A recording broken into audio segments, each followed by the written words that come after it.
All right.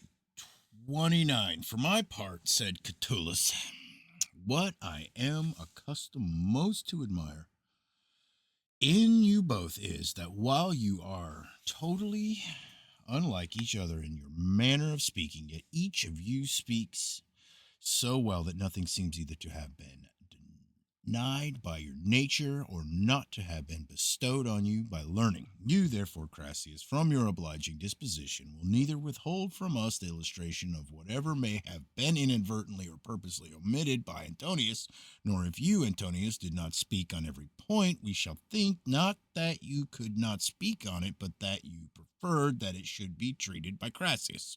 Here Crassius said, do you rather, Antonius, omit these particulars which you have proposed to treat and which no one here needs, namely, from what topics the statements made in pleadings are to be derived, which, though they would be treated by you in a new and excellent way, are in their nature very easy and commonly set forth in books of rules, but show us those resources whence you draw that eloquence which you frequently exert, and always divinely. I will indeed show you, said Antonius, and that I may the more easily obtain from you what I require, I will refuse you nothing that you ask.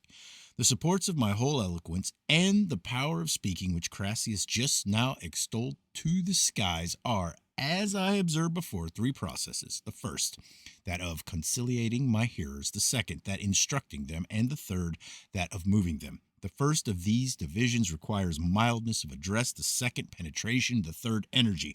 For it is impossible but that he who is to determine a cause in our favor must either learn to our side from propensity of feeling, or be swayed by the arguments of our defense, or be forced by action upon his mind.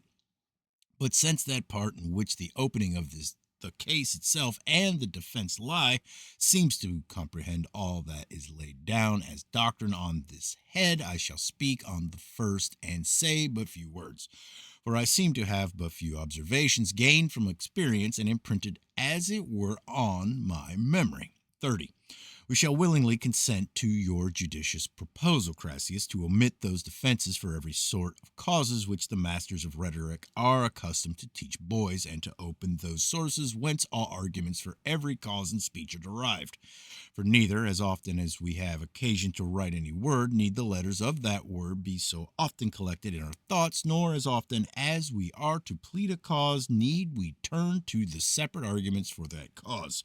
But we should have certain commonplaces which, like letters for forming a word, immediately occur to us to aid in stating a cause. But these commonplaces can be found of advantage only to that orator who is conversant in business and has that experience which age at length brings with it, or one who has such attention and power of thought as to anticipate age by study and diligence.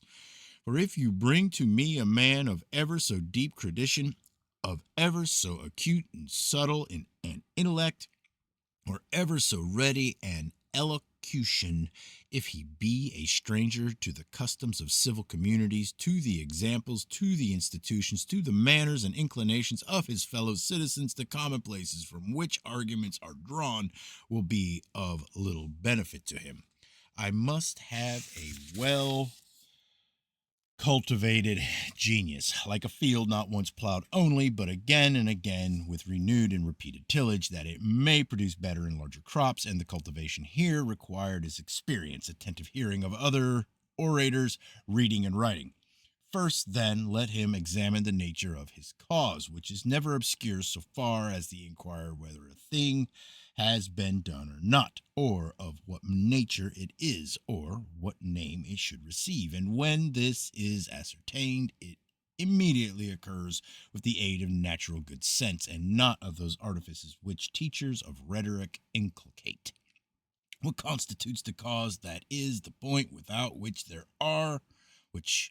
there would be no controversy. Then, what is the matter for trial, which they direct you to ascertain in this manner? Optimus slew Gracchus. What constitutes the cause? That he slew him for the good of the republic when he had called the people to arms in consequence of a decree of the Senate. Set this point aside, and there will be no question for trial. But Decius denies that such a deed could be authorized contrary to the laws. The point, therefore, to be tried will be whether Optimus had authority to do so from the decree of the Senate for the good of the Commonwealth.